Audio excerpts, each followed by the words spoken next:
Hello, bienvenue sur la Minute Dev. Aujourd'hui, on va commencer doucement à avancer sur ce fameux Solidity.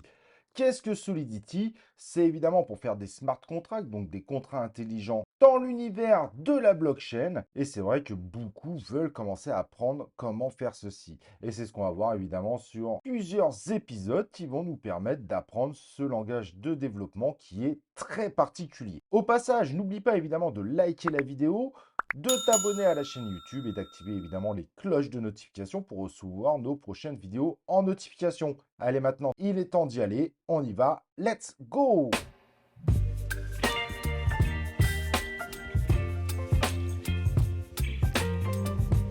Alors, comme je disais, aujourd'hui, on va regarder un langage de développement qui est très particulier, qui est lié tout simplement au blockchain, qui s'appelle Solidity et qui va permettre d'effectuer des smart contracts, donc des contrats intelligents dans la blockchain. Et il est vrai que c'est un univers très particulier. Même si vous êtes développeur dans d'autres langages de développement, il y aura quand même quelques spécificités à bien comprendre pour pouvoir maîtriser cet univers. Alors pour commencer, vous pouvez parfaitement évidemment installer vous-même un compilateur pour pouvoir déployer vos smart contracts. Mais pour le moment, on va utiliser Remix, donc remix.ethereum.org. Tu as évidemment le lien dans la description pour pouvoir commencer à apprendre à faire du Solidity ensemble. En effet, avoir un IDE adapté à ce langage, c'est quand même nettement plus facile pour pouvoir bien travailler dans cet univers. Alors, maintenant que vous êtes sur remix.ethereum.org, normalement, en haut, vous avez un workspace. Ce que je vais vous proposer, c'est de commencer par mettre le plus, donc en haut à gauche, pour créer un workspace. En template, on va mettre blank. Vous mettez le nom que vous voulez. Moi, j'ai mis test, par exemple, en bas. Et à ce moment-là, vous allez créer un nouveau fichier qui s'appelle test.sol. En effet, l'ensemble des fichiers des smart contracts sont des .sol pour Solidity. Pour pouvoir faire notre smart contract, on va en haut mettre, et ça c'est indispensable pour tous les fichiers correspondant évidemment à votre smart contract, la version de Solidity qui va être utilisée. Là en gros, on dit qu'on va utiliser la version de Solidity qui est supérieure ou égale à 0.4.22 et inférieure à 0.9.0. Si vous ne comprenez pas cette partie, ce n'est pas très grave. Pour le moment, écrivez-la de cette façon. N'oubliez pas en revanche que tous vos fichiers du smart contract, car vous verrez qu'il sera possible de faire plusieurs fichiers dans notre smart contract, tous ceux-ci devront être définis exactement par le même pragma, donc la même définition de la version du Solidity qui va être utilisée. Et en dessous, le corps principal évidemment de notre fichier, ça sera tout simplement contract, le nom du smart contract que vous voulez. Là, j'ai mis Hello World entre guillemets. Et à ce moment-là, quand vous aurez fait cela, déjà regardez si vous n'avez pas une erreur de compilation. Pour cela, c'est relativement simple. En haut, juste au-dessus du code, vous avez un bouton lecture. Cliquez dessus. S'il n'y a pas d'erreur, c'est que tout est bon et on va pouvoir, dans ce cas-là, continuer évidemment sur notre tutoriel. Bon, là, il faut être honnête, on n'a pas fait grand-chose, mais au moins, tu peux déjà essayer et c'est très important d'essayer de mettre pause sur cette vidéo de façon à déjà t'acclimater avec le logiciel que nous utilisons, donc remix.ethereum.org. Et à présent, donc, qu'est-ce qu'on va faire tout simplement? Nous allons importer un fichier dans notre programme. Donc, tout simplement, on va créer donc un nouveau fichier, world.sol. Je ne sais pas pourquoi j'ai mis world, mais pourquoi pas. Et ensuite, on retourne dans test.sol et on va mettre import et entre guillemets // pour dire qu'on est dans le dossier courant world.sol. Et à ce moment-là, donc, quand on va compiler, il importera automatiquement, évidemment, ce fichier-là. N'oubliez pas qu'il faut toujours mettre un point-virgule à la fin de votre ligne. Ça, c'est très important. Si vous ne mettez pas le point-virgule, vous aurez une erreur de compilation. Et vous verrez évidemment en avançant avec les tutoriaux autour de Solidity que cela est très pratique pour pouvoir évidemment bien organiser son travail globalement. À présent, il est aussi utile quand même de bien savoir faire des commentaires de façon à mettre des indications dans notre code qui ne seront pas exécutées par le compilateur. Mais pour pouvoir coder proprement ou pour pouvoir coder à plusieurs, c'est quand même très pratique de pouvoir laisser des annotations de façon à se rappeler ce que fait par exemple une fonction, un contrat, etc., etc.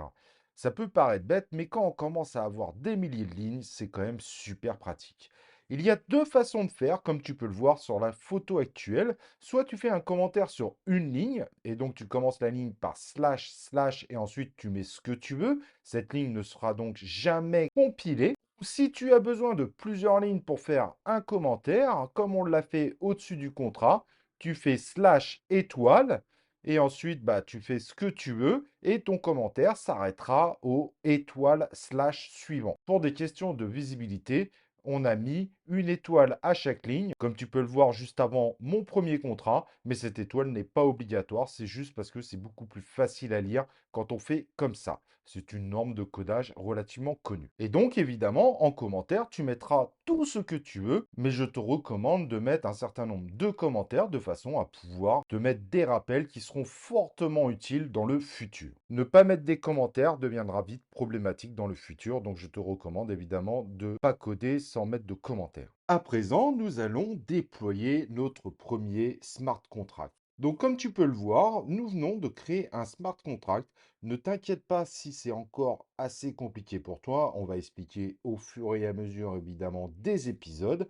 Donc, on a le fameux Pragma Solidity pour définir la version. Cette fois, on va prendre une version bien définie, la 0.8.7. En dessous, notre contrat Hello World, le tout écrit dans un fichier qui s'appelle helloworld.c. Et dedans, nous allons créer une première fonction getHelloWorld qui est publique et qui va retourner une chaîne de caractères. Et donc, dans cette fonction, on retourne tout simplement Hello World. Si tu ne connais pas l'ensemble de ces éléments parce que tu n'es pas développeur à la base et que c'est ton premier langage de développement, pas de panique, nous expliquerons tout ça plus tard. Donc, tu nous écris évidemment tout ça. Tu vas ensuite bien sélectionner ton fichier à gauche, donc helloworld.sol, et tu vas tout simplement cliquer sur le triangle vert pour le compiler. Ensuite, tu vas dans le menu Solidity Compiler à gauche, donc c'est les deux chevrons que tu peux voir à gauche, et dans Compiler, tu mets la version du Solidity qu'on a définie, donc la 0.8.7 comme tu peux le voir sur l'image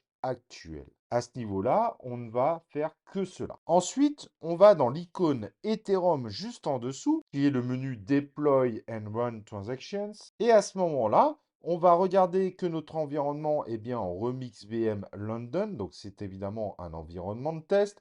Le compte, tu choisis n'importe quel compte tant qu'il y a de l'Ether dedans. Évidemment, ce sont des faux Ethers, donc n'essaye pas de les récupérer, ils n'ont aucune valeur. Tu ne touches pas aux configurations et tu cliques sur Deploy. Quand le code est déployé, cela prend quelques secondes, tu verras en bas à droite, tu auras une belle validation avec une encoche verte qui te dira que ton code est bien déployé.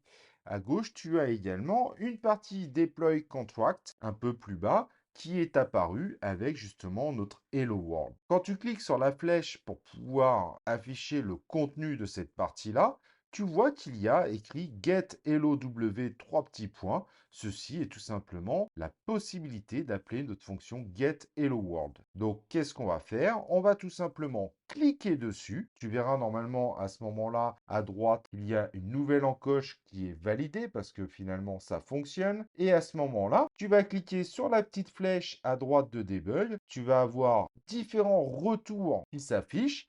Et si tu descends, tu arriveras sur Decode Output. Et à ce moment-là, tu verras qu'il y aura un 0, 2 points, string Hello World. Donc notre contrat, quand on a appelé cette fonction getHelloWorld, nous a bien renvoyé Hello World. Et voilà, tu viens de déployer un smart contract qui ne sert strictement à rien, mais au moins tu as su déployer ton premier smart contract. Merci d'avoir suivi cette vidéo et j'espère évidemment que ça t'aidera beaucoup dans ton avancée dans le Solidity. Mais de toute façon, l'aventure est loin d'être terminée, on a encore beaucoup de choses à voir. N'oublie pas évidemment avant de partir de liker cette vidéo, de t'inscrire à la chaîne YouTube. Allez, on se retrouve plus tard sur la Minute Dev.